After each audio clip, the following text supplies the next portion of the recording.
Idiots are invincible. The foolproof row method to handle them, solve problems, and enjoy the process. By Dr. Angelos Rodafinos.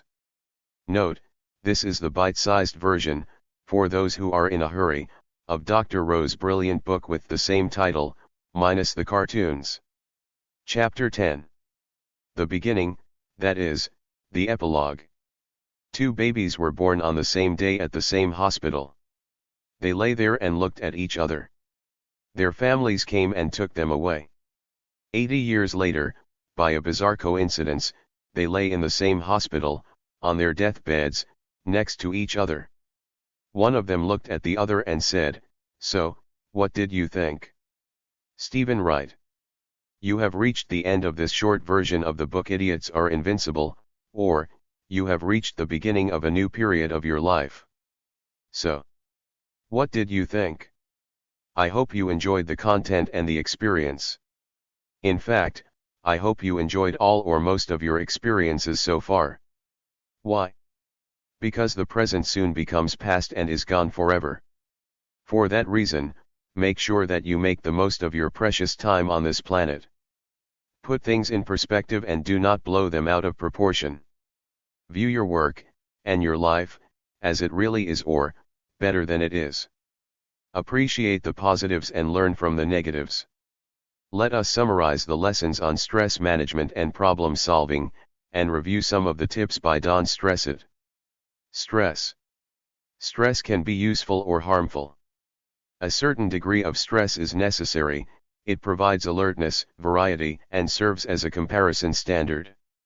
Excessive stress is the problem, as it can be detrimental and deleterious to our physical and psychological health. We need to learn how to regulate our level of stress, and that is completely possible. We can enhance our coping skills and use several techniques to effectively deal with excessive stress. Coping with stress. All individuals face challenging situations and serious issues. Our perception, interpretation, and responses make the difference and determine how successfully we cope. Unwise and maladaptive responses to stressors may feed negative emotions, such as worry and apprehension, are predecessors to unhealthy behaviors, example smoking, poor nutrition, insufficient rest, and increase the chances for further psychological and physical problems. Yet, we can control our thoughts, our emotions, and our responses. As Seneca put it, pain is inevitable, suffering is optional. The Rowe Method. I believe by now you have figured out the basic choices in dealing with all types of problems. A. Accept the situation as it is, or B. Accept the responsibility to change it. According to the Rowe Method, when presented with a problem, if there is something we can do about the stressor, we need to engage in problem solving, provided we care enough, and are willing to invest time and energy. If we do not wish to waste valuable resources on resolving a problem that is not that important or that is not amenable to change, we better focus on things that are under our control, such as our thoughts. If there is not much we can do about the stressor, then we need to change the way we view the problem and/or deal with our emotions. Applying the Rowe Method. Examine whether a problem is amenable to change, its priority compared to others, and your willingness to invest resources required to deal with it.